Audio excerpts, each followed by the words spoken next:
All right, here's a big collection of batiks from Timeless Treasures. We know that a lot of the off-whites and creams sell very, very well. Bill might not be able to get you a great look at these, but do come into the shop or check them out online. There's subtle texture to them, very beautiful colorings of just a nice backgroundy look. Maybe if I can get the cover off of this one, you can see some of the figures. These are beautiful quality batiks, and we get them in whenever we can. This one's called Coconut. Here's another one that's a little darker, and it is called Shell. And again, I'll unwrap it so Bill can show you what it looks like. Isn't that great?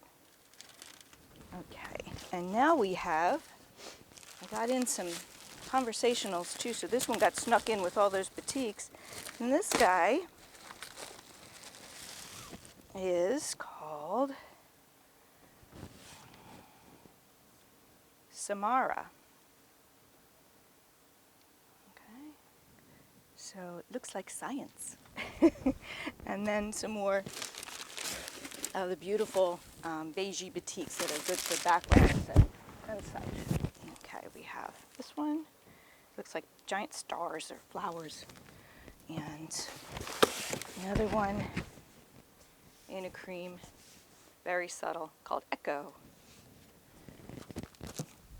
And a black batik. These are desirable because the color is so rich.